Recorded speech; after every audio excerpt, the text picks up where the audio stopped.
পুরুষরা আসেন, পুরুষরা। মহিলাদেরকে এখানে যাইতে দেওয়া হয় না, তো আপনারা থাকলে বুঝবেন না। একটু আপনারা সাইডে থাকেন।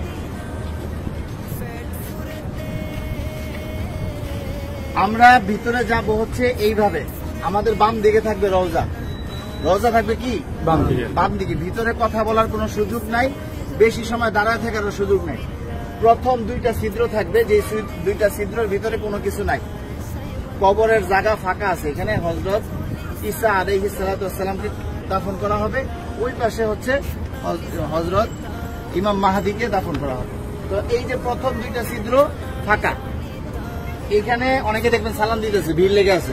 এখানে সালাম দিব না, আমরা সালাম দিব হচ্ছে এইখানে। এইখানে এই ছিদ্র বরাবর ভিতরে হচ্ছে রাসূল সাল্লাল্লাহু আলাইহি ওয়াসাল্লামের রওজা। এই জায়গায় সালাম দিব। দেখবেন যে এরকম যেই ছিদ্রটা, এইটার সাথে কিন্তু কোনোটার মিল নাই, ঠিক আছে? এই বরাবর নবীজিকে সালাম দিতে হবে। রাসূল সাল্লাল্লাহু আলাইহি ওয়াসাল্লাম এখানে জীবন্ত অবস্থায় শুয়ে আছেন, ডান কাত হইয়া। নবীজির মাথা এদিকে, পা হচ্ছে এদিকে, ঠিক আছে? রাসূল শুয়ে আছেন, উম্মতের সালাম গ্রহণ করতেছেন। হ্যাঁ, সরাসরি সালাম গ্রহণ করতেছে। তারপরে এখানে আবু বকর রাদিয়াল্লাহু আনহুর কবর, এই বরাবর। এখানে আবু বকর রাদিয়াল্লাহু আনহুকে সালাম দিতে হবে। কিভাবে সালাম দিব? নবীজিকে কিভাবে দিব? আসসালাতু ওয়াসসালামু আলাইকা ইয়া রাসূলুল্লাহ, আসসালাতু ওয়াসসালামু আলাইকা ইয়া হাবিবাল্লাহ। যতটুকু বেশি আমরা পারি বলার চেষ্টা করব।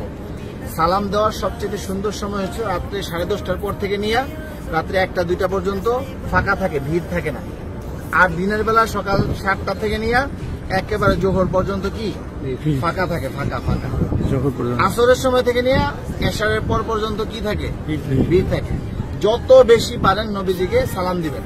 যদি সালাম কবুল হয়ে যায়, আল্লাহ নবী বলতেছেন যে আমার রওজায় যে সালাম দিল তার উপরে, আমার উপরে ওয়াজিব হয়ে যায় তার জন্য হাসরের ময়দানে সুপারিশ করা।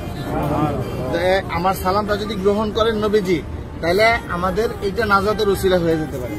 যাই হোক, বলতেছিলাম এই বরাবর আবু বকর রাদিয়াল্লাহু আনহু। আবু বকর রাদিয়াল্লাহু আনহু মাথা এদিকে, পা এদিকে। নবীজির মাথা এখানে, রাসূলের পা এই পর্যন্ত আসছে। রাসূলের শরীরের ওই পাশে হচ্ছে কি আবু বকর রাদিয়াল্লাহু আনহু। আবু বকর রাদিয়াল্লাহু আনহু ঘাড় বরাবর হচ্ছে হযরত ওমর রাদিয়াল্লাহু আনহু। উনি আরো ওই পাশে, ঠিক আছে? নবীজি এখান থেকে এভাবে শোয়া, রাসূলের পরে হচ্ছে আবু বকর রাদিয়াল্লাহু আনহু শোয়া, তারপরে হচ্ছে হযরত ওমর রাদিয়াল্লাহু আনহু। এইখানে হযরত ওমর রাদিয়াল্লাহু আনহুকে সালাম দিতে হবে। তো এইখানে নবীজিকে সালাম দিব আমরা।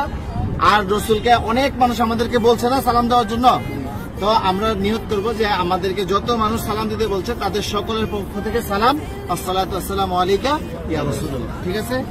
তারপর আবু বকর রাদিয়াল্লাহু আনহুকে সালাম দিব, হযরত ওমর রাদিয়াল্লাহু আনহুকে সালাম দিব। তারপরে এখানে কোনো কিছু নেই, ফাঁকা আছে কবরের জায়গা ভিতরে। আমরা এদিক দিয়ে বের হয়ে যাব। এটা হচ্ছে পুরুষদের যে কোনো সময় খোলা আছে সালাম দেওয়া। আর মহিলাদেরকে ঠিক রওজার পিছন দিক দিয়ে দিবে সালাম দেওয়ার জন্য একদিন। কথা বুঝতে পারছেন? একদিন সুযোগ আসবে রিয়াজুল জান্নাহ নামাজ পড়ার জন্য, এবং সালাম দিবেন রওজার পিছন দিক থেকে।